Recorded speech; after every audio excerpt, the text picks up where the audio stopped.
सकते हैं। पाठ का नाम है लीजेंड ऑफ द नॉर्थलैंड, जैसा कि आपको हमने इस पिक्चर में दिखा रखा है। तो जैसा पहले आपको बता देते, पहले से हमने सब सेट कर रखा है। आप the legend of Northland lesson पर फिर से आ गए हो। तो लीजेंड ऑफ द नॉर्थलैंड, एक कहानी जो नॉर्थलैंड वाले लोगों पर कही गई है। साइज थोड़ी सी बड़ी कर दे रहे हैं जिससे कि आपको अच्छा दिखाई दे। लाइन बाय लाइन ट्रांसलेट को शुरू करते हैं। अबे अबे इन द नॉर्थलैंड, बहुत बहुत दूर नॉर्थलैंड की बात है। वेयर, वेयर माने जहां पर, where the hour of the day are few, जहां पर हावर माने घंटे, ऑफ द डे माने दिन की, आर माने फ्यू माने थोड़े से, जहां पर दिन के जो घंटे होते हैं बहुत कम ही महसूस होते हैं। दूर, बहुत दूर नॉर्थलैंड में जहां दिन के घंटे बहुत कम होते हैं। And night are so long in the winter, और रातें कैसी होती हैं? The night are so long, रातें बहुत लंबी होती हैं। इन विंटर माने सर्दियों की, तो रातें सर्दियों में इतनी लंबी होती हैं कि that they can not sleep them through, यानी कि that they can not sleep them through, इतनी रातें लंबी होने के बावजूद भी सर्दियों की जो रातें होती हैं वो काफी लंबी होती हैं, वह पूरी रात में सो नहीं पाते हैं। कारण क्या है? सर्दी बहुत ज्यादा पड़ती है, तो रातें भले ही लंबी होती हैं लेकिन सर्दी की वजह से, ठंड की वजह से वो सो नहीं पाते हैं।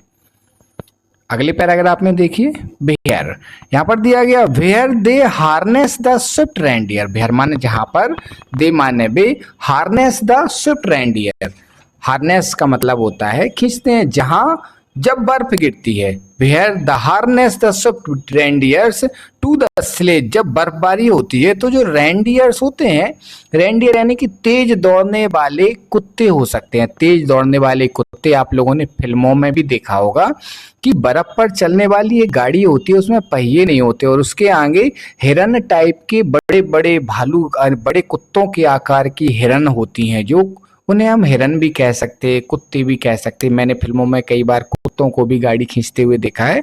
तो रेंडियर का नाम यहाँ पर रेंडियर भी अकेले रख सकते हैं। तो हम इसका ट्रांसलेट ऐसे कर सकते कि जब बर्फ गिरती है तो वे लोग तेज दौड़ने वाले रेंडियर को स्लेजों में, स्लेज माने गाड़ी में जोत लेते हैं और अपने विचित्र जोत लेते हैं। एंड यहाँ पे दिया गया, and the children look like bear cubs, और उनके जो बच्चे होते हैं वो in the their funny furry cloth, यानी कि मजाकिया कपड़े से पहन लेते, बड़े बड़े रोएदार भालू के जैसे, भालू के बच्चों के जैसे रोएदार कपड़े पहन लेते। जैसे भालू का बच्चा होता है, बड़े बड़े बाल होते हैं उसके, ऐसे ही नॉर्थलैंड वासी अपने बच्चों को ऐसे कपड़े पहनाते हैं कि वो बहुत ज्यादा मोटे होते हैं, रोएदार होते हैं। आपको पता होगा रोएदार कपड़ों में सर्दी कम लगती है। जिसे हम फैदर के स्वेटर पहनते हैं, फैदर काफी रोएदार होता है, तो वहां के बच्चे ऐसे फैदर के जैसे स्वेटर पहन लेते हैं और वो बच्चे जो छोटे छोटे हैं वो भालू के बच्चों के जैसे लगने लगते हैं। समझ में आ गया होगा? आगे बढ़ते हैं। दिया गया, they tell them a curious story, they माने वे एक विचित्र किस्सा कहा करते हैं। They tell them a curious story, उन्हें एक कहानी सुनाई जाती है। क्यूरियस माने होता है बहुत जिज्ञासा भरी, बड़ी बहुत ही जिज्ञासा रहती है उस कहानी में।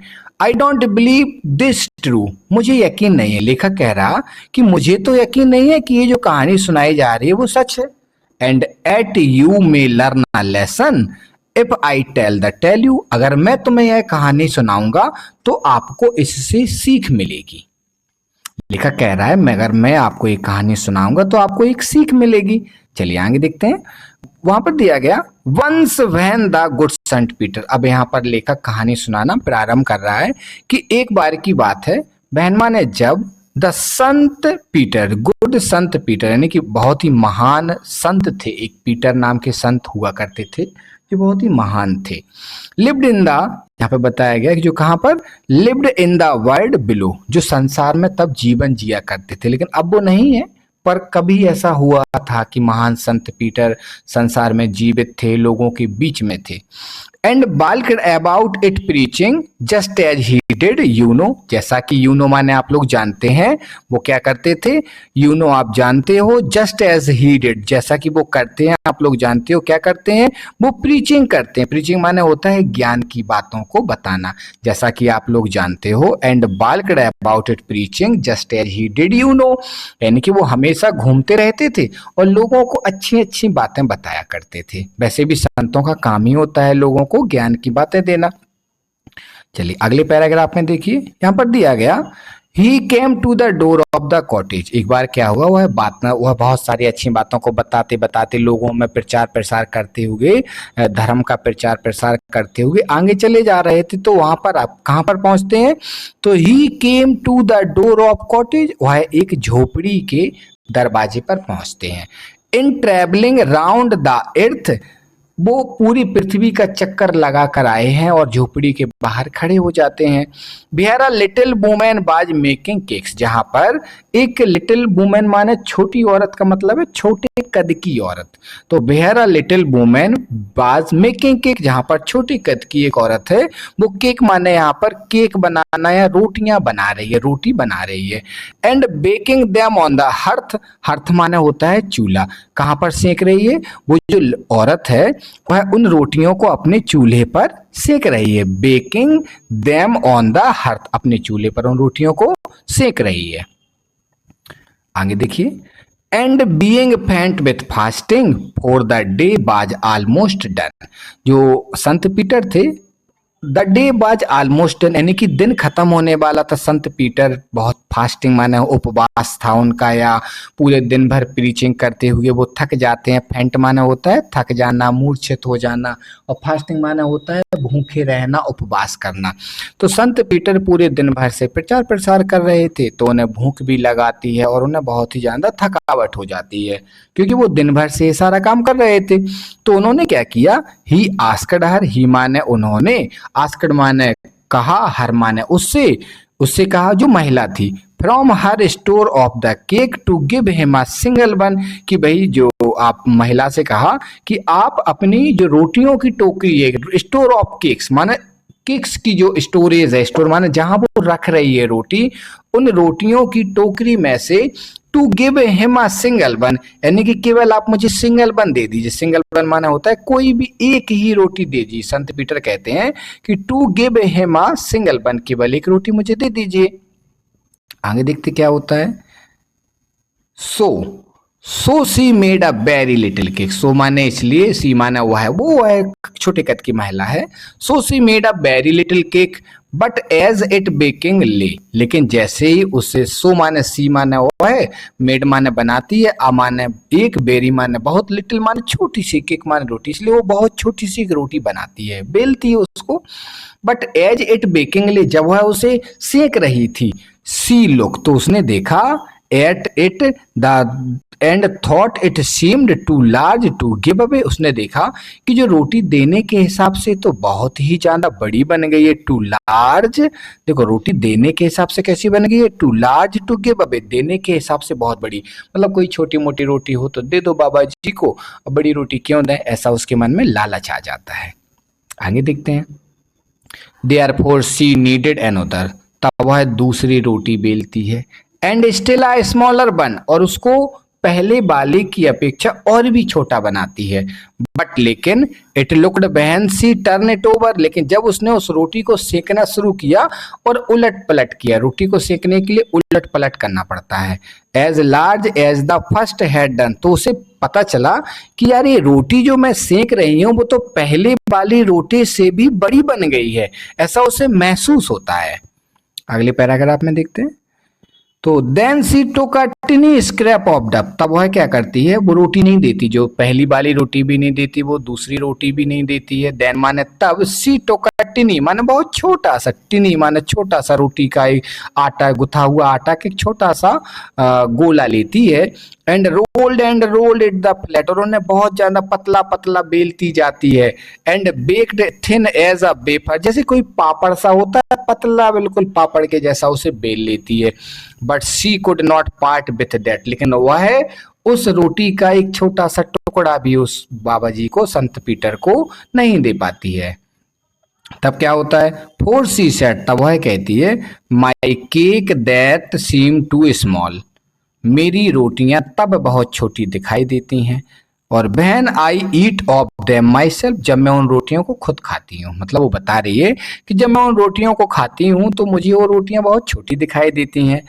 Are at too large to give away, लेकिन जब मैं आपको देने वाली होती हूँ तो कैसी हो जाती हैं, लार्ज हो जाती हैं।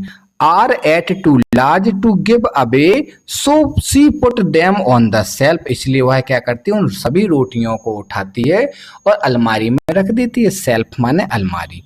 तो जो जो महिला है वह एक भी रोटी का टुकड़ा संत पीटर को फाइनली नहीं देती है। देन माने तब गुड संत पीटर ग्रो एंग्री, तब संत पीटर क्रोधित हो जाते हैं। For he was hungry and faint, क्योंकि वे बहुत ही भूखे थे और उन्हें मूर्छा हो रही थी, मतलब वो थके हुए थे, बेहोशी की जैसी हालत में थे। And surely such a women was enough to provoke a saint, और वास्तव में ऐसी कोई लालची महिला किसी संत को गुस्सा दिलाने के लिए पर्याप्त होती है। यानी कि यहाँ तक आपको पता चल गया कि संत पीटर नाराज हो जाते हैं उस महिला से, और महिला संत पीटर को बिल्कुल भी एक रोटी का टुकड़ा भी नहीं देती है, जबकि संत पीटर बहुत भूखे हैं। आगे देखिए, एंड ही सेड, तब वह कहते हैं you are far too selfish, तुम बहुत ही स्वार्थी हो, to dwell in the human form, तुम मनुष्य रूप में हो और तुम बहुत स्वार्थी भी हो। टू हैव बोथ, यहाँ पे लेखक बता रहा है कि टू, देखिए to have both food and shelter, तुम्हारे पास फूड भी है, भोजन भी है, और शेल्टर माने घर भी है। And fire to keep you warms, और आपके पास आग भी है खुद को गर्म रखने के लिए, क्योंकि नॉर्थलैंड वाली जो जगह है वहाँ बहुत सर्दी पड़ती है, और सर्दियों में आग का मिलना मतलब कहते हैं सांसें प्राप्त होना होता है। अपने आप ही काफ़ी सर्दियाँ पड़ती हैं और अपन को बहुत सर्दी पड़ रही हो और कहीं पर हाथ सेकने के लिए आग मिल जाती है तो बहुत रिलीफ मिलता है।